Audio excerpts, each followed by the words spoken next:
Muy buenas noches. ¿Se respetan los derechos humanos en Colombia? Esta es la pregunta que hemos elegido para el último programa de nuestro primer ciclo de programas que iniciamos hablando sobre la paz. Y la escogimos precisamente porque en los últimos días el asunto de los derechos humanos ha estado en las primeras planas con motivo de la visita de los presidentes de la Comisión Interamericana de Derechos Humanos y de la Corte Interamericana de Derechos Humanos y del presidente del capítulo para América Latina de Human Rights Watch, el doctor José Miguel Vivanco, que vinieron a Colombia con el propósito de medir el pulso al estado de los derechos humanos en distintas regiones del país. Al final de la semana y como cierre de la visita, se anunció que Colombia podría salir temporalmente de la lista negra de los países con graves problemas de derechos humanos, pero al mismo tiempo se conocía el asesinato de un líder de restitución de tierras en Tumaco y las quejas constantes de varias organizaciones de víctimas que denuncian que siguen siendo objeto de amenazas contra sus vidas. Para aportar a tratar de responder esta pregunta sobre cuál es el estado real de los derechos humanos en Colombia, nos acompañan esta noche Guillermo Solarte, sociólogo de la Universidad Complutense de Madrid, director de la Corporación Misión Rural e impulsor de iniciativas como el Congreso Mundial de Paz.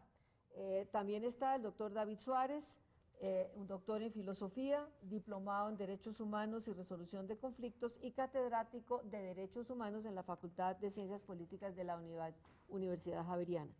Y finalmente el representante a la Cámara por el Putumayo, el liberal Guillermo Rivera, una de las figuras del partido que más se ha destacado en su trabajo por la ley de víctimas, el marco jurídico para la paz, por estar denunciando permanentemente y estar preocupado por el tema de las desapariciones forzadas. Para dar ambientación al programa vamos a iniciar con una entrevista que hicimos precisamente al doctor José Miguel Vivanco, que estuvo, como les conté, la semana pasada de visita en Bogotá. En los últimos días han visitado Colombia representantes de la Corte Interamericana de Derechos Humanos y de algunas de las organizaciones no gubernamentales especializadas para pulsar la situación del país. Desplazamiento forzado, violencia sexual en el conflicto, asesinato de líderes comunitarios y sindicalistas, reclutamiento de niños, paramilitarismo con diferentes reformulaciones con la complicidad de algunos poderes públicos, las mal llamadas ejecuciones extrajudiciales o falsos positivos tienen a Colombia en la lista negra a nivel mundial sobre el respeto a los derechos humanos. La presidencia de Juan Manuel Santos ha significado para muchos una cierta mejora en cifras y situaciones. El director para las Américas de Human Rights Watch, una de las ONGs más importantes del mundo, José Miguel Vivanco, analiza para las claves la evolución reciente de Colombia. El problema de Colombia es, yo diría, fundamentalmente la impunidad. Es decir, el hecho de que violaciones cometidas por las guerrillas de la FARC, por grupos paramilitares o autodefensas o BACRIM, como quiera que usted la llame, pero que en los hechos tienen pocas diferencias, sin embargo siguen violando los derechos humanos con gran impunidad. Y también el que agentes del Estado violan estos derechos y muchas veces se hace muy difícil investigarlos, procesarlos y castigarlos por estas violaciones a los derechos humanos. Sin embargo, creo que hay que reconocer que gracias a la labor de la Fiscalía, que no es perfecta, pero que trabaja con mucho tesón desde hace por lo menos 2 décadas en las investigaciones sobre violaciones a derechos humanos, y la labor de los jueces, es que se ha ido, yo diría, reduciendo la incidencia, las antiguas masacres que se daban, que eran tan habituales, incluso los falsos positivos, que tuvieron una gravedad extraordinaria durante la administración del presidente Uribe. Entre el 2002 y el 2008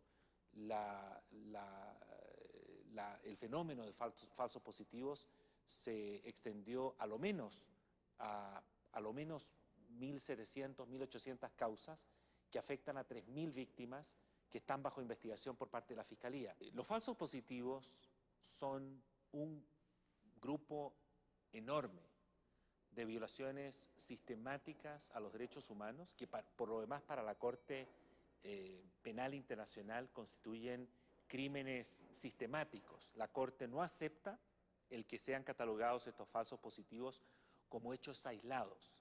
Para la Corte constituyeron abusos donde se puso en marcha un sistema, donde había encubrimiento, se les enterraba como NNs y había una protección de la corporación. La Corte Penal Internacional ha dicho recientemente que está muy atenta a las investigaciones en materia de falsos positivos. La reforma constitucional sobre el llamado fuero militar, que será aprobada esta semana en el Senado, despierta la inquietud de Vivanco como la de amplios sectores colombianos. Tenemos la esperanza que esta reforma a la Constitución política, para ampliar el fuero militar y cubrir con ello violaciones gravísimas a los derechos humanos, tenemos la esperanza que esta iniciativa fracase. Ojalá eso ocurra la próxima semana durante los debates en el Senado. La reforma constitucional excluye explícitamente solo 7 figuras delictivas y se ha incorporado entre esas 7 la ejecución extrajudicial, con lo cual se da a entender, se sugiere que los falsos positivos están excluidos expresamente de la jurisdicción militar, al igual que la tortura, la desaparición forzada y otras figuras delictivas. Sin embargo, eso es un error, porque la ejecución extrajudicial como tal no está tipificada en Colombia, no es un delito en Colombia, tampoco lo es en derecho internacional. Y si no lo está, y ocurre que se excluyen solo esos 7 delitos, la persona, el soldado u oficial que está sujeto a una investigación por parte de la Fiscalía va a sostener, y creo que con justa razón, que su causa, que es por homicidio en persona protegida, así se define la causa, así está tipificado el delito, debe ser inmediatamente transferido a la jurisdicción penal militar, porque no está mencionado entre esas 7 figuras delictivas. Lo que he tratado de explicarle a las autoridades es que si realmente lo que se quiere hacer es asegurar que los falsos positivos sigan siendo investigados por la Fiscalía, entonces habrá que incorporar la figura del homicidio en persona protegida y el homicidio agravado a ese catálogo de delitos de 7, incrementarlo a 9, para que quede con toda claridad establecido que esas 9 figuras delictivas están explícitamente excluidas del fuero militar. Situados bajo la lupa de las instituciones internacionales, nos preguntamos, ¿ha mejorado en Colombia el respeto a los derechos humanos? Bueno, señores, han oído la entrevista con el doctor Vivanco y como un panorama general de lo que ha sido el asunto de los derechos humanos en Colombia. Yo quisiera empezar porque cada uno de ustedes me diga cómo percibe el estado de los derechos humanos en Colombia, qué sabe, qué piensa que son los puntos críticos, si hemos mejorado, si nos hemos deteriorado en esa materia, doctor Solarte. A ver, yo quisiera empezar con la lectura de un párrafo que Gandhi le escribió a Julian Huxley cuando le preguntaban a Gandhi en 1947 que qué pensaba de los derechos humanos. Se hizo una consulta, no sé si era UNESCO o la ONU, y a muchos intelectuales y militantes y líderes del mundo, Gandhi contestó, voy a leer la carta, es Les suplico que sea sí, breve es porque un solo párrafo, bueno, para condensar, ¿vale? Vale, es un poco, vale. ¿por qué? Porque creo que está concentrado el problema de los derechos humanos en un solo punto. Listo. ¿Vale? Y quiero abrirlo Listo. para poder después adelantar un diálogo Correcto. un poco más amplio, ¿vale? Dice él, para terminar la carta, así acogerme a la regla, de mi ignorante pero sabia madre aprendí que los derechos que pueden merecerse y conservarse proceden del deber bien cumplido, de tal modo que solo somos acreedores del derecho a la vida cuando cumplimos el deber de ser ciudadanos del mundo. Con esta declaración fundamental quizás sea fácil definir los deberes del hombre y la mujer y relacionar todos los derechos con algún deber correspondiente que ha de cumplirse. Todo otro derecho solo será una usurpación por la que no merecerá la pena luchar. Eso decía Gandhi, quería traerlo un poco porque creo que concentrarnos en solo un derecho limita los derechos humanos. Esto no es nuevo, va a cumplir 60 años la Carta. Ojo, se construye la Carta o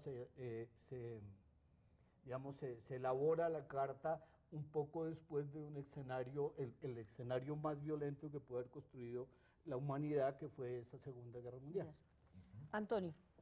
Sí, me parece que esto es ampliar excesivamente el tema en discusión, porque si nos ponemos a hablar de los derechos, los deberes de los seres humanos frente los unos a los otros, frente a la historia, a la madre, me parece que nos vamos a ir demasiado lejos y tenemos ¿Y aterrizar en Colombia? que aterrizar en Colombia, que es lo que estamos discutiendo. Yo creo que la situación de derechos humanos en Colombia sí ha mejorado en los últimos años, por una razón en particular, que es que se habla de ellos. La prensa, en la radio, en el Congreso, se habla muchísimo de derechos humanos. Incluso se habla de los derechos humanos en las filas militares, cosa que hace 20 años era absolutamente inimaginable. Entonces, efectivamente, hablar es un avance. Hablar es un avance, y el hecho de hablar ha puesto también en discusión las instituciones y la legislación al respecto. Doctor Suárez.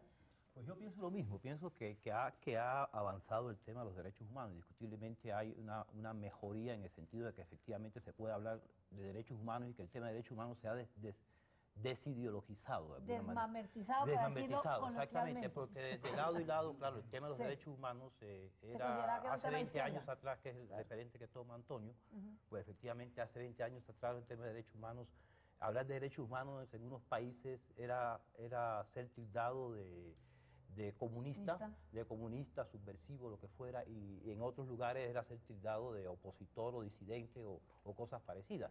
Yo creo que se ha despolitizado, entre comillas, el tema, aunque el tema de derechos humanos sigue siendo un tema político, porque los derechos humanos efectivamente son el estándar a través del cual uno mueve lo político. Y se es realmente, y más allá un poco del derecho a la vida, más allá un poco de que el ciudadano tenga unas garantías y goce de unas libertades y demás, lo principal es que el ciudadano pueda ejercer libertades políticas. Es decir, el momento en que la salud total de los derechos humanos, que hablamos de mejoría y del signo de cuándo podemos decir que los derechos humanos gozan de buena salud, es cuando cada ciudadano pueda hablar sin miedo y pueda participar políticamente, pueda decidir el diseño de sus instituciones políticas. Mientras eso no existe o no sucede o hay talanqueras para que eso pueda ocurrir, está recortado ese derecho. Doctor Rivera, usted que ha estado en el Congreso durante varios años, ¿cómo ve el panorama de los derechos humanos en Colombia? No, yo comparto aquí con los compañeros de panel que ha mejorado, pero yo también diría que los 8 años anteriores, es decir, en los 8 años entre el 2002 y el 2010, la situación de los derechos humanos fue bastante crítica, porque si bien los jueces desarrollaron una muy buena tarea, y las ONGs y la comunidad internacional, había un gobierno que desafortunadamente volvió a ideologizar el tema de los derechos humanos, y entonces esos calificativos de terroristas de civil, de estas ONGs que defienden a los terroristas, y era un estigma, no era un tema fácil. Digo esto un poco para reivindicar que del 2010 en adelante, aunque falta mucho por hacer, me parece que un poco el talante de este gobierno ha sido más aperturista a entender que el tema de los derechos humanos es un imperativo del Estado de Derecho, y que no puede ser una consigna de un partido político o de un sector político en particular, y sobre todo que ese estigma me parece que quedó atrás, que preocupaba mucho. Pero en esos progresos que efectivamente se han visto bajo este gobierno, hay un punto negro muy particular, que es precisamente el del fuero militar. ¿Por qué este gobierno insiste en que se necesita una justicia especial militar para delitos que no forman parte del servicio? No se trata de la deserción, por ejemplo, que evidentemente eso requiere una justicia especial. O la traición a la patria. La traición a la patria, eso no lo deben juzgar los militares, me parece a mí. pero la deserción, por ejemplo, o dormirse durante la guardia, ese tipo de delitos estrictamente militares. ¿Por qué se empeña este gobierno en mantener un fuero especial para los militares tan criticado por tantas organizaciones, tanto interiores como internacionales? Y yo le agregaría una pregunta. Uno podría pensar que es la zanahoria que se le da a los militares cuando paralelamente el gobierno adelanta conversaciones de paz para tenerlas? Sí, bueno, yo he votado negativamente el proyecto en todo su trámite y me he distanciado de la coalición a la que pertenezco. A mí, la verdad, esto es pura especulación, pero la impresión que uno tiene es que el gobierno trata de generar algún tipo de equilibrio. Y entonces de decirle a los militares, mire, yo estoy hablando con la guerrilla, yo reconocí víctimas de agentes del Estado en la ley de víctimas, pero también estoy consciente de las solicitudes, de las preocupaciones de ustedes frente al tratamiento jurisdiccional que se les está dando. Pero a mí me parece un error gravísimo, que empaña toda esa buena tarea que se venía haciendo. Y sobre todo me parece también un error de cálculo por lo siguiente, porque en el acto legislativo para la paz, la Constitución dice que se establecerán mecanismos de justicia transicional diferenciados para los actores del conflicto. Y un actor del conflicto es la fuerza pública. Luego, los militares van a tener la posibilidad de acceder a un mecanismo de justicia transicional, que es un mecanismo que básicamente, pues por contar la verdad, por contribuir a la reparación de las víctimas, pues hay lugar a una pena alternativa. Claro, pero ellos siempre se han negado, inclusive cuando se hizo la paz con el M-19 se ofreció esa posibilidad, ellos la negaron, porque decían que ellos no podían estar en el mismo estatus de los grupos. Entonces, digamos, se quieren ir por la vía, digamos, más fácil, con más proclividad a la impunidad, que es el del fuero penal militar, porque es que esa justicia de pares, pues es una justicia que no tiene imparcialidad, que me parece que es lo más cuestionable del fuero penal militar. Doctor Rivera, a propósito de la visita de los representantes de la Comisión Interamericana y de la Corte Interamericana de Derechos Humanos, ¿cómo fue el contacto con los congresistas? ¿Qué receptividad tuvo en el Congreso? Todas las objeciones y las críticas que han hecho estas dos organizaciones. No, pues ninguna, ninguna. Escuché unas declaraciones. Esta tarde pasa sin... Yo pensaría que sí, desafortunadamente, pero escuché unas declaraciones muy desafortunadas del presidente del Congreso. No se las escuché de su voz. Alguien las reprodujo en el sentido de que desde que por fuera de las fronteras del país no nos iban a imponer las decisiones. Y él olvida que en materia de derechos humanos, los tratados internacionales, las decisiones de los organismos internacionales, como la Corte Interamericana, hacen parte de nuestro bloque de constitucionalidad. Y cuando nosotros nos posesionamos, juramos defender esa Constitución, que incluye esos tratados, que incluye esas decisiones judiciales. Luego me parece que una expresión de ese calibre, en boca del propio presidente del Congreso, es desafiante contra la propia Constitución. Doctor Suárez. Sí, yo creo, derechos humanos, a mí me viene siempre a la mente, cada vez que se habla de derechos humanos, no recuerdo quién dijo eso, pero fue un congresista norteamericano, un constitucionalista, hace mucho tiempo atrás, que dijo que los derechos humanos, las constituciones, igual los derechos humanos son como cadenas que nos amarramos en los momentos de cordura, para no suicidarnos en los momentos de locura. Entonces, por ejemplo, en ese sentido los derechos humanos siempre cumplen ese papel del límite al poder, a los poderes. ¿Para qué? Para garantizar precisamente lo que es una sociedad en la que se ejercen los poderes, facultades y derechos de las personas. Entonces lógicamente, si venimos de una experiencia en la que ocurrieron tantas cosas, porque creo que los hechos hablan por sí mismos, que fue el tema de los falsos positivos, estuvo el tema también de este otro militar, el caso de las violaciones, del Detame, etc. Hubo una serie de situaciones bastante escandalosas, difíciles. Pues tan escandalosas como que el Detame, el violador, fueron desde la Oficina de Defensa que tenía sede en el Ministerio de Defensa, con dineros públicos se había hecho la defensa del... Exactamente. ¿Puedo decir algo? Sí. Estoy escuchando al profesor, recuerdo que uno cuando está en el Twitter, en las redes sociales, ve que los amigos del expresidente Uribe y digamos la derecha tuitean y tuitean que por qué no se denuncian las violaciones de derechos humanos de las FARC, y bueno, insisten en eso. Y algo de razón tienen, digamos, algo de razón tienen en el sentido de que son violaciones a los derechos humanos, pero olvidan que la acepción original de los derechos humanos es para establecerle límites al Estado, que es sin duda el estamento más poderoso en una sociedad. Claro. Sí, son derechos humanos frente al Estado. Exactamente. Frente a los demás. El fuero penal militar, digamos, este debate del fuero penal militar es de la esencia misma del concepto de los derechos humanos, porque es un poco flexibilizar lo que se está haciendo, los límites que se le habían impuesto al Estado para proteger a la sociedad de violaciones a los derechos humanos. Es un mal mensaje, por ejemplo. Yo creo que efectivamente nadie puede negar que, por ejemplo, que a partir del gobierno de Santos hay un avance en los derechos humanos, en el discurso, en la práctica. Pues aquí yo creo que en términos, yo lo diría más que todo en términos comunicativos, hay un mal mensaje. Porque el mensaje es, mira, esto que estamos haciendo aquí con las manos, borrémoslo con los codos.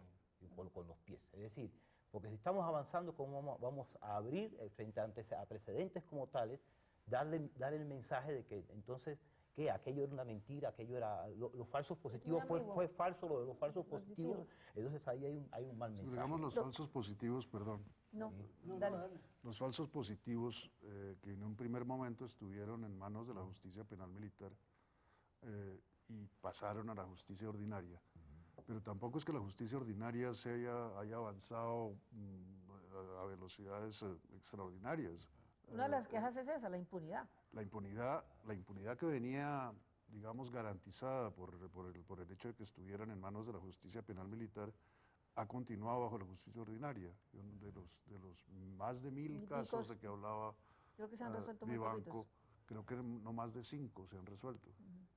Claro, pero es que eso no probaría, no estaría probando en ningún momento que si una justicia no es todo lo eficaz que deba ser, pues démosela a otra para que sea más eficaz, ¿no? Es decir, yo creo que porque ese podría ser un discurso que la sociedad yo creo que sí se debe discutir también el tema de la eficacia de la justicia o de la ineficacia de la justicia. De hecho, la Corte Penal Internacional ya dijo, estamos mirando porque eso fue sistemático y aquí no se ha avanzado mucho en la investigación. A ver, yo lo que estaba pensando era como las razones por las cuales no es posible avanzar y cómo es posible construir un optimismo como el que hemos avanzado en el respeto a los derechos humanos. Yo soy un poco, se está construyendo un escenario que nos va a posibilitar avanzar si algo distinto no lo impide, ¿vale? Han pasado solo 2 años, los escenarios nacionales no se construyen discursivamente, se construyen con hechos políticos, económicos. Creo que los derechos humanos no se limitan a eso, no van hasta el de la madre, como dice Antonio, pero uno podría pensar que hay que luchar mucho por otros que son el escenario negativo para aquel que domina. En países en conflicto, y a mí me gustaría pues discutirlo, lo que normalmente se hace es que aquel derecho a la vida, ¿sí?, opaca todo lo demás, ¿vale? Opaca todo lo demás y de manera miserable.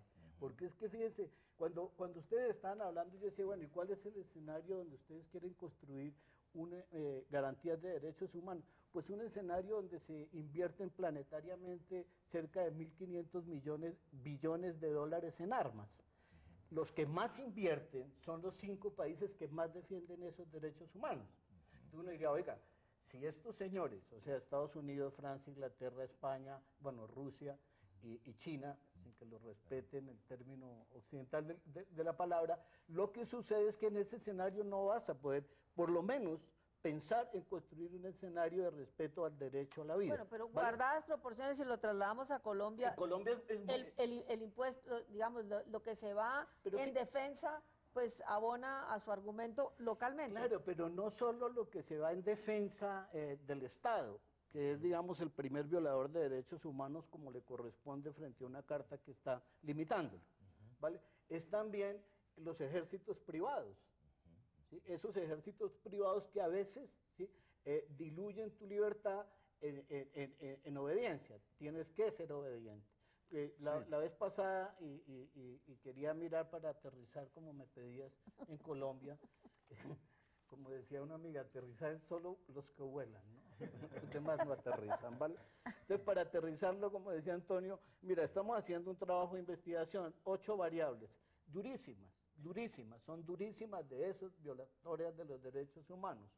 Desplazamiento, predios abandonados, desapariciones, secuestro, masacres, fosas y concentración de Gini de la tierra, ganadería y cultivo de coca, ¿sí? Al mirar el mapa duro de eso que involucra todos los derechos y sobre todo el de la vida, ¿sí? Uno encuentra que el escenario no está para garantizar los derechos. La preocupación sí debería ser de políticos, de alguna manera construyendo un poco más de confianza con la ciudadanía que está rota, para construir eso que llaman democracia en el Congreso, que solo parece que funciona allá. Entonces, eso me parece que es lo fuerte del escenario. Si ustedes me dicen que ha avanzado los derechos humanos en Colombia, pues yo no sé si en Antioquia, ¿vale? No lo sé.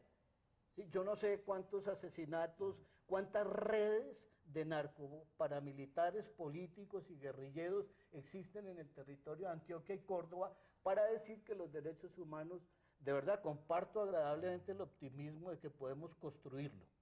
Ojo, no estoy diciendo que no se pueda construir. No querría caer en el discurso de que ya lo respetamos, porque sería como muy fuerte. Lo que a mí me parece un avance es que, vuelvo a lo de hace 20 años, hace 20 años ni siquiera se podía mencionar el tema. Decir que en Colombia se violaban los derechos humanos por parte de las instituciones del Estado, no había por parte de la fuerza organizaciones, pública. No sobrevivían. Las organizaciones de derechos humanos no sobrevivían, se asesinaba sistemáticamente a los defensores de derechos humanos. Eso todavía sucede, pero se menciona. Yo recuerdo que la prensa nacional no hablaba de, hace muy poco, digamos, cuando mataron a los investigadores del CINEP, Calderón y Alvarado. Todavía la prensa negaba que eso fuera cierto y negaba que hubieran sido asesinados por ser defensores de los derechos humanos. La comunidad de Apartadó, cuando denunciaron que no, que eso había sido, es decir, que eso había sido las FARC, y eso que estemos haciendo de la televisión pública una discusión sobre este tema, me parece que efectivamente es un avance. Es un avance. Pero, Antonio, yo digo que claro, no iría en contra de la tesis siempre y cuando no hubiera un exceso de optimismo que dentro de 2 años se derrumba. Y segundo, que habría que mirar a la luz muy particular de los territorios locales, en dónde es que se respetan y en dónde no. Me da usted para hacer una pregunta. Aquí el gobierno Uribe mostró como una gran victoria la desmovilización de los paramilitares, pero ¿ha mejorado la situación, por ejemplo, de desplazamiento interno o ha mejorado la situación de derechos humanos en aquellos sitios donde prevalecían los grupos paramilitares? ¿Cómo ven ustedes si esto ha evolucionado, cómo ha evolucionado, o si las BACRIM son el resurgimiento del paramilitarismo mucho más narcotizado? En fin, doctor Rivera, usted que conoce su región y que conoce otras regiones del país en este tema. No, indudablemente yo creo que ese no puede ser un motivo de, digamos, de reconocimiento, de triunfo del gobierno anterior. Pues por muchas razones. Primero porque lo que se hizo, se intentó hacer sin que se desmantelaran esas organizaciones criminales. Me parece que no hubo ese propósito por parte del gobierno. Segundo, porque lo que ha hecho la justicia de manera paralela a todo este proceso de desmovilización es un poco develar todo lo que había detrás de eso. Toda esa organización criminal y toda esa sistematicidad tanto del Estado colombiano, de buena parte del Estado colombiano, y también de buena parte del empresariado colombiano. Aquí hemos dicho con mucha insistencia que la paraeconomía es una verdad todavía por revelarse. Por revelarse. Y eso tiene que ver con el establecimiento de este país. Doctor Rivera, lo voy a interrumpir en ese momento, lo vamos a dejar en este punto sobre qué dejó la desmovilización de los paramilitares y cómo afecta la cuestión de los derechos humanos para la segunda parte del programa. Los invitamos a un breve tiempo de descanso y volvemos.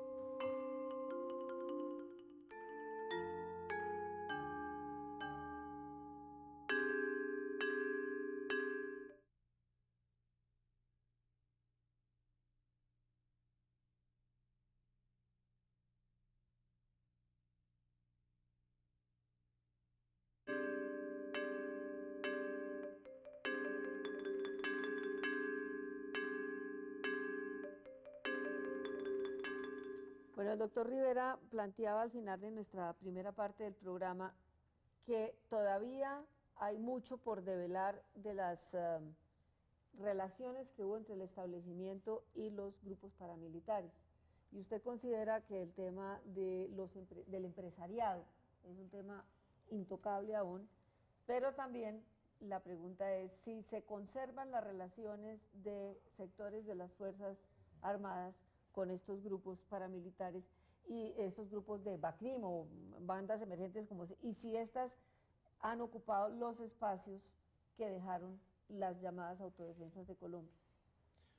Sí, yo creo que han ocupado en gran medida esos espacios, pero cuando me refería al aparato económico, al establecimiento de este país, lo hacía porque en gran medida las dificultades a las que se va a enfrentar la institucionalidad, por ejemplo, para lograr la restitución de tierras, es la cantidad de testaferros y de empresarios rurales que van a hacer uso de todos los recursos legales, tanto de manera, digamos, de manera limpia como no limpia, para frenar todo ese proceso de restitución de tierras. Nosotros decimos con orgullo, y lo digo yo, ya hay 3 sentencias, pero si usted revisa esas 3 sentencias, en esas no hay opositor, digamos, son baldíos, son temas relativamente fáciles. Yo quiero ver a los jueces de restitución de tierras cuando haya opositores. Cuando haya opositores y cuando estos con sus pools de abogados empiecen a usar los recursos de ley limpiamente, pero también los no limpios. Y quiero ver quiénes están detrás de eso. Yo presenté una proposición, les cuento esto, una proposición en el Congreso empezando este semestre, en la que apelaba al artículo 137 de la Constitución que permite hacer las indagaciones parlamentarias. Y el propósito nuestro era hacer una indagación parlamentaria para descubrir quiénes estaban detrás de la tierra despojada. Y no hubo manera de que nos la aprobaran en el Congreso, es decir, nos quedamos con las ganas de hacer la indagación parlamentaria. ¿Por qué será? Bueno, alguien me dijo, es que nosotros no somos un CTI. Me lo dijeron ahí en la comisión a la que pertenezco al Congreso, porque esta es una figura que existe para desarrollarla en comisión, no en plenaria. Y no hemos podido, y a mí me parece que ahí hay mucho por hacer. Yo aprobé con mi voto las facultades al presidente para reestructurar la Fiscalía, fundamentalmente porque el fiscal se ha comprometido a crear una unidad especial para eso, para encontrar un poco en dónde están los bienes y los activos de los victimarios, porque fíjense ustedes que el bloque Montes de María confesó en las versiones libres ingresos por 3.000 millones de pesos mes, y esos bienes y esos activos no están por ningún lado. Los que registra hoy el Fondo de Reparación de Víctimas es mucho menos que eso, que es un solo bloque. Entonces imagínense todo lo que hay por develar. Doctor Suárez. Bueno, es muy preocupante. Estos datos a veces, en muchos casos, no se conocen rápidamente, incluso ni siquiera a veces en la academia, ¿no?, que se dedica a investigar estos procesos.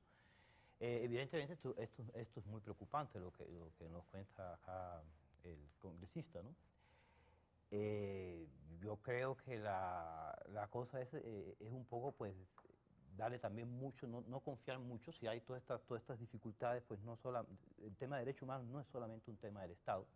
Sí es un tema del Estado en términos de responsabilidad, pero en términos de denuncia, investigación, seguimiento, etcétera, no es solamente un tema del Estado, sino también debe ser un tema de toda la sociedad civil. Y yo creo que lo que sucede es que estos procesos no avanzan tampoco nunca con la celeridad que uno espera que puedan avanzar en términos de verdad, pero se tendrá que conocer. Estos son cosas que yo estoy seguro que deben estar siguiendo. Es entre otras a través de denuncias de la sociedad civil, como se está conociendo, es decir, son montones, quiero decir centenares de organizaciones no gubernamentales que se ocupan de los derechos humanos, de seguir de cerca eso. Hay también docenas ya de organizaciones de víctimas, toda clase de organizaciones de víctimas y de toda clase de inspiraciones ideológicas. Hay organizaciones de los campesinos despojados, hay organizaciones, y también existe lo contrario de lo que hablaba María Elvira, los ejércitos antirrestitución. Pero creo que sí, que efectivamente en eso está participando la sociedad civil muy activamente. Ahora, la paradoja, doctor Solarte, es que mientras, digamos, el gobierno toma medidas en favor de las víctimas para visibilizar las víctimas, porque además, si estamos hablando de derechos humanos, también de muy poquito tiempo para acá estamos hablando de víctimas, pero en la medida en que las víctimas dejan de ser actores de reparto para convertirse en protagonistas de procesos, las amenazas crecen.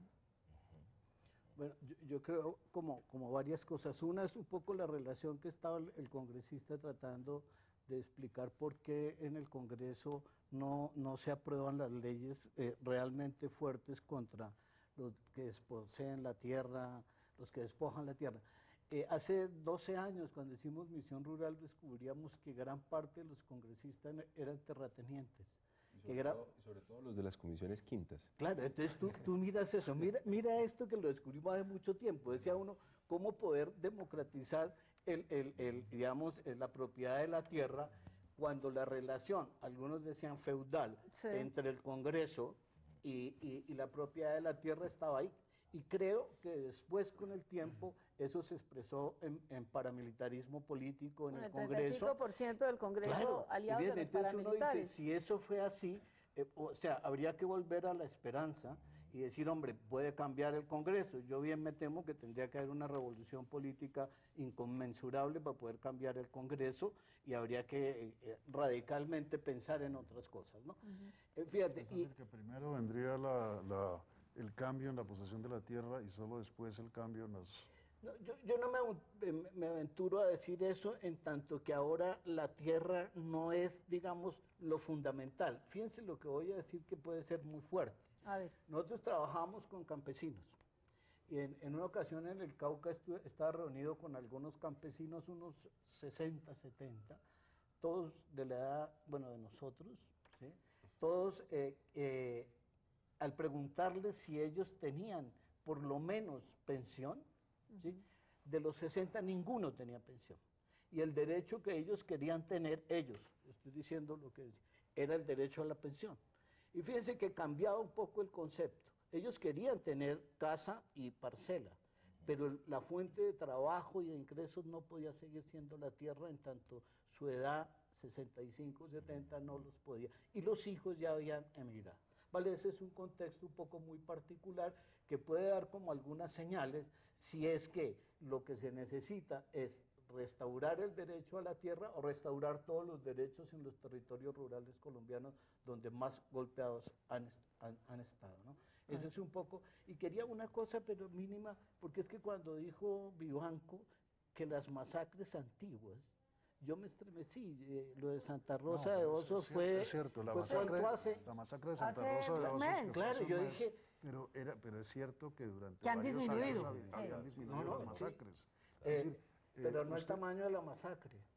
Ese es un juego de palabras muy duro con la gente que vive allá.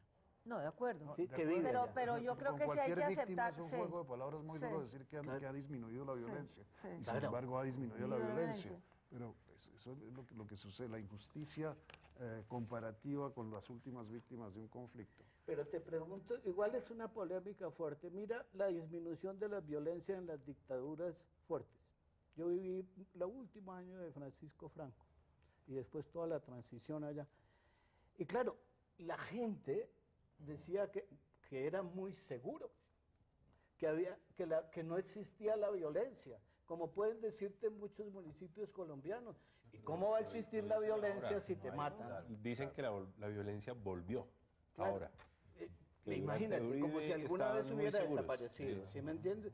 Cambia el matiz y tú te enredas pensando cosas del orden, ¿sí? La violencia disminuyó, luego si la violencia disminuyó, los poderes fácticos que le imponían han desaparecido cuando ha cambiado pilas, o sea, discutamos, los cosas como bonitas para darle duro a eso. No me parece que estés infiriendo cosas correctas es decir, nadie dice que los poderes fácticos han desaparecido y sin embargo es un hecho medible estadísticamente. Tú eres tan enamorado de las estadísticas. No te contradigo, es que mira, yo lo que te estoy diciendo y vuelvo al punto de las dictaduras duras, ¿sí? De los países que llevan 40, 30 años de dictadura, pues ahí no hay violencia, no la hay, o sea, no la hay en el sentido de muertes, digamos...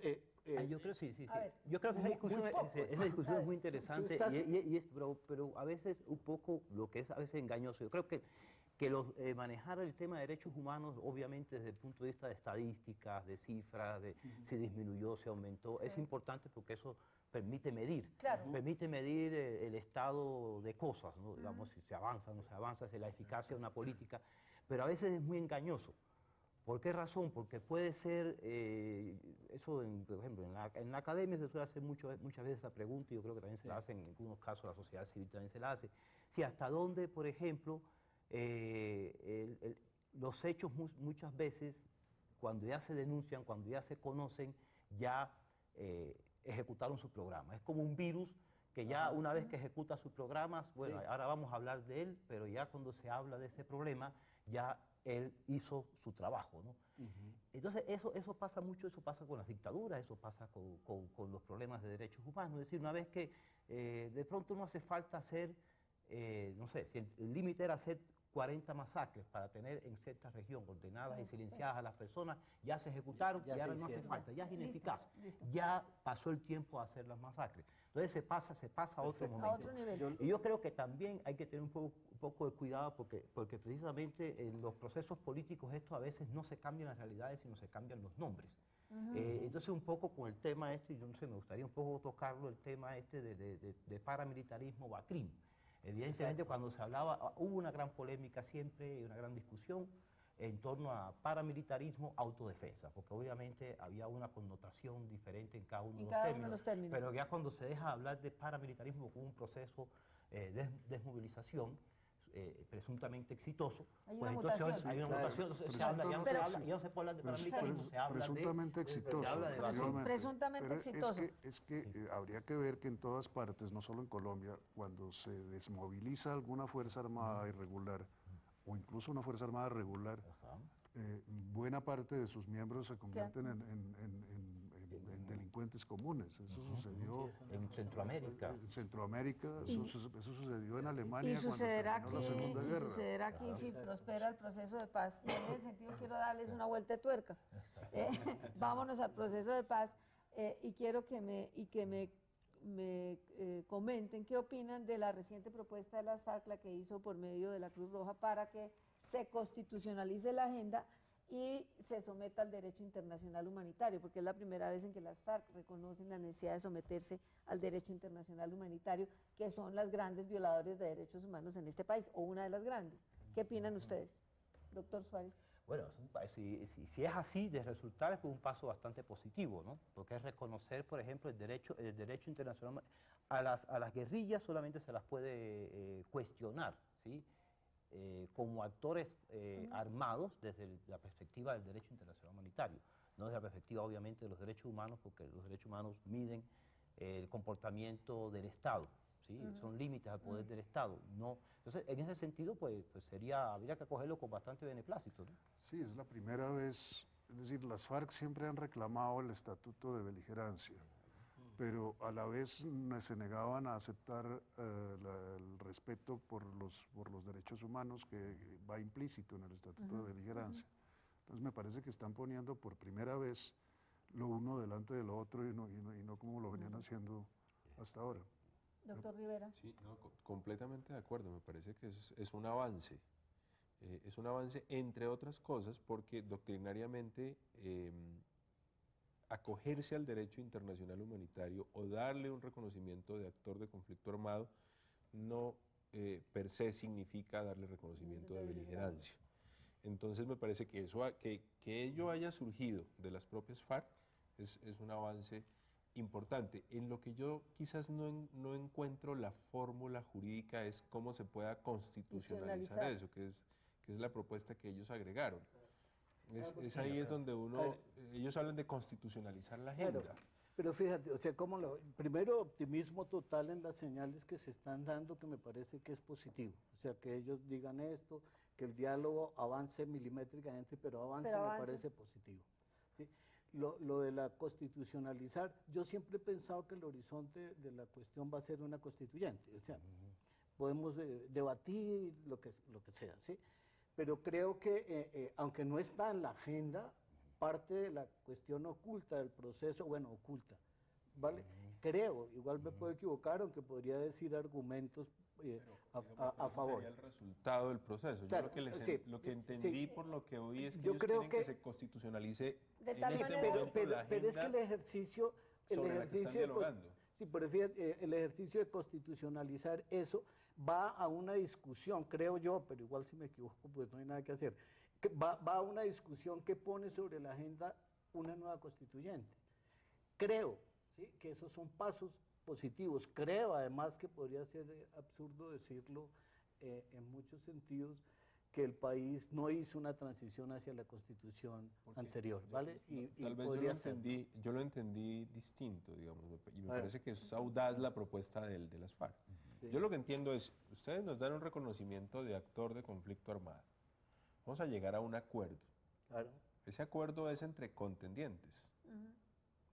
Y esos, digamos, ese es un acuerdo que tiene una relevancia jurídica que surge del propio reconocimiento de un conflicto armado. Voy a ponerlo en el ejemplo un poco más elemental. Cuando hay un conflicto externo, dos estados se enfrentan, llegan a un acuerdo y normalmente esos acuerdos son un tratado de paz entre estados. Aquí no estamos hablando de dos estados, pero sí estamos hablando de actores de conflicto armado. Llegan a un acuerdo, yo lo que les entendí a ellos es, ese acuerdo debe tener una relevancia jurídica y del nivel constitucional, es lo que ellos están hablando. Hasta donde yo entiendo. Es audaz, pero no es descabellado. Yo diría que es estratégico más. Hasta donde yo entiendo, están queriendo ir estabilizando por etapas las cosas que se van discutiendo en la mesa de La Habana, para que no se pueda echar atrás en eso. Y eso es lo que, según entiendo también desde el principio, el gobierno rechazó. El gobierno ha dicho repetidamente que nada está acordado hasta que todo esté acordado.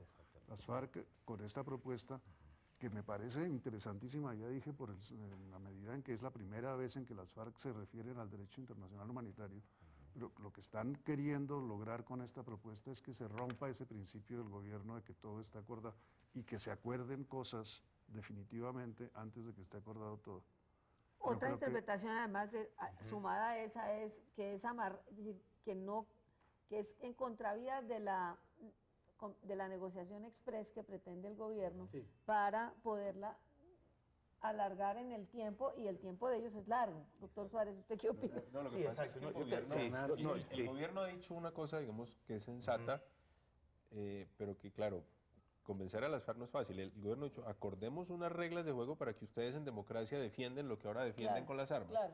Y digamos, eso es sensato. Pero las FARC seguramente harán el siguiente cálculo. O sea, y es la estrategia. Nosotros vamos, claro, podemos jugar en democracia, pero vamos a jugar como una minoría política en principio, y no va a ser fácil defender en democracia. Luego, quizás es eso, estabilizar jurídicamente los acuerdos, de tal manera que no sean las propias reglas de la democracia las que luego bloqueen los acuerdos. Hay algo que hay que tener en cuenta. Comparándolo con una cosa que bastante apartada, pero es un poco como las reglas de estabilidad jurídica que les dio el gobierno de Uribe a las inversionistas internacionales.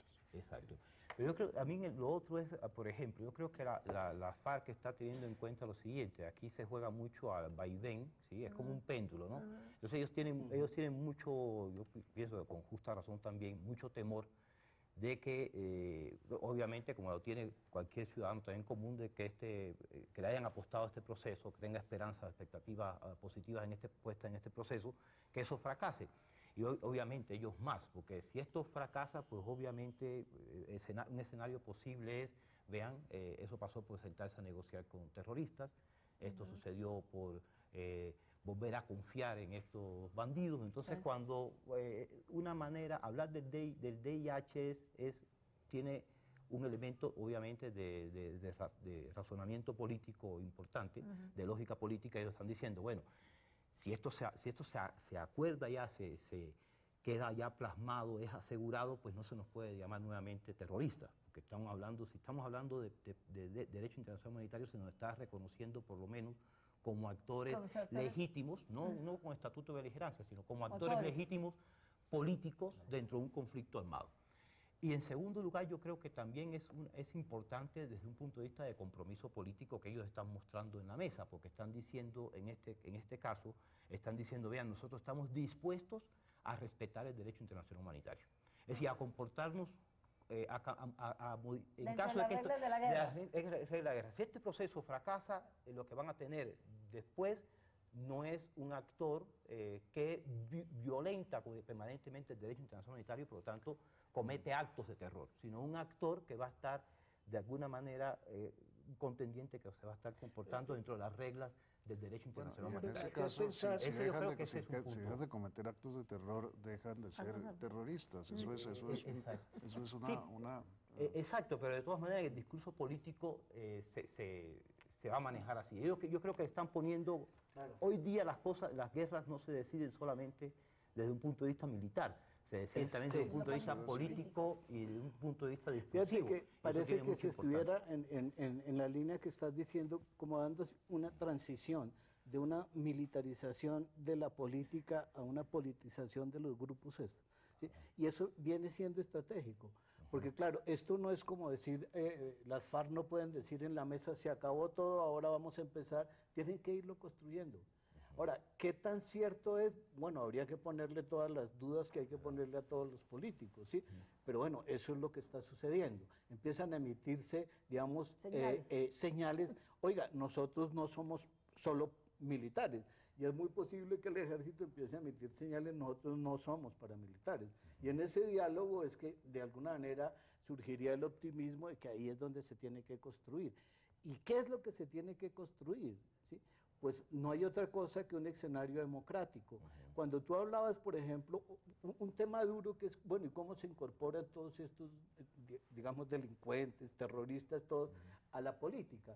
Entonces uno dice, pues en una democracia representativa, pues van por el Consejo, la Asamblea y el Congreso, ¿vale? Para poder que eso suceda, te pregunto a ti un poco, porque estás en el Congreso, ¿sí? Habría que cambiar el Congreso. ¿Sí? Pues habría que cambiar las reglas de juego para llegar al Congreso. Exactamente. Y eso implica cambios duros hacia una constituyente. Eso es un poco lo que estoy viendo. Sí, y creo que el Congreso también está mirando con atención ese tipo de cosas. Incluso las comisiones... Algunos más con preocupación que con Claro, atención. pero las comisiones de paz uno alcanza a oír que se camina hacia ese nuevo mapa político con los discursos. Pero entre otras cosas porque el proceso contempla la refrendación y la refrendación pues tiene varios mecanismos que podría ser una consulta o un referendo o una constituyente. Sí. No, pero hay un tema, por ejemplo, hay dos temas constitucionales que tienen que ser resueltos. Uno es que la sola pertenencia a una organización armada impide inscribirse como candidato. Y dos, el umbral. Es que el umbral en el 2014 será el 3%. Claro. Y cuando se ha planteado la posibilidad de modificar el umbral, entre otras cosas, pensando en lo que pueda surgir de los diálogos, los sectores mayoritarios del Congreso se resisten a hacerlo. Claro. Y esa es una reforma vía fuerte, Congreso, durísima, va a ser claro. muy difícil. Yo la veo realmente muy difícil. Sí. Bueno, volviendo ya otra vez a cerrar un poquito el foco hacia los derechos humanos, hemos reconocido que hay un avance en la medida en que se está hablando. Yo creo que nos saltamos una parte que fue reconocer que desde el 2008, un poquito antes, empezó una política de derechos humanos dentro de las Fuerzas Armadas, que la revelación de los falsos positivos, los llevó el reconocimiento de que existían los falsos positivos, y después eso pues un poco se paralizó en la parte del juzgamiento de esos falsos positivos. ¿Está el presidente de ministro? Está el presidente de ministro actual era ministro y fue cuando vino el descabezamiento de 27 oficiales y la renuncia que era inevitable del comandante del ejército, el general Montoya, cuestionado también por problemas de derechos humanos. Entonces habría que reconocer que hay algo y les digo como, pues no me gusta hablar personalmente, pero tuve una experiencia en la Macarena con unos guías, me dice uno de los guías, con esa vaina de los derechos humanos, aquí ya el ejército respeta, han cambiado las relaciones de la comunidad con el ejército, que antes eran muy malas, mientras que la guerrilla les respetaba, les compraba las gallinas, les compraba el ganado, no les rompía las cercas, llegaba el ejército y dice, la vaina de los derechos humanos, digamos, puede que poquito, pero ha avanzado, inclusive dentro de las mismas tropas, Entonces hemos avanzado, estamos hablando, hay unas mayores preocupaciones para hacer las cosas como toca hacerlos, aún dentro de lo horrible que es la guerra, pero subsisten muchos pendientes. Hay medidas, hay posiciones del gobierno reformistas, pero hay unos pendientes. ¿Ustedes cómo resumirían esos pendientes? Yo quisiera decir algo que me parece que es un pendiente gruesísimo y que no solo depende del gobierno. Y ese imaginario colectivo, la sociedad colombiana. Esta sociedad es bastante resistente a los derechos humanos y lo digo con cierto dolor. Lo digo con cierto dolor porque cuando tú hablabas del último año de dictadura que te tocó vivir en España, y yo recordaba lo que uno oye en el común de la gente, pero es que con Uribe sí había seguridad. A la gente poco le importan las interceptaciones ilegales, poco le importan los falsos positivos. Mientras el falso positivo no sea de uno. Claro, mientras no sea. En cambio, digamos, le importa que no haya más retenes, que no haya más extorsiones de las FARC. Digamos, lo demás se tolera siempre y cuando esto esté mejor y la economía crezca, en fin. El todo vale. Un poco lo que quiero decir es que el imaginario colectivo del colombiano común y corriente es bastante resistente a los derechos humanos. Y eso me parece a mí que tiene un impacto muy importante, porque quienes representan a los colombianos... Me aterraría afirmar que el ciudadano común no le importan los derechos. A mí soy más de la posición de que los derechos le importan muy poco a los que han estado en el poder, y los últimos 8 años eso sí que le importaba muy poco, ¿sí? Yo creo que ha habido una especie de conexión perversa entre el discurso del autoritario de Uribe y el gran pendiente, no es el tiempo, pero el gran pendiente, dice usted, es la cultura de los derechos humanos del ciudadano. Antonio. Estoy completamente de acuerdo, estoy en desacuerdo en eso con Guillermo. Yo creo que al ciudadano común le interesan poco los derechos humanos en Colombia. La cultura y efectivamente, y la idea, creo que en la cultura introducir la idea y para el gobierno, para el Estado, de que seguridad y derechos humanos son compatibles, que es un punto que ha sido central. Exactamente, que seguridad y derechos humanos son dos elementos voy a violarles el derecho humano a la libre expresión y tenemos que cortar aquí. Les agradezco que me hayan acompañado, les agradezco a ustedes que nos han acompañado este año en los programas que hicimos con problemas realmente neurálgicos del país, y esperamos contar con su audiencia el año entrante cuando reiniciemos el ciclo. Buenas noches, muchas gracias, feliz año, feliz Navidad, feliz para todos ustedes. Gracias.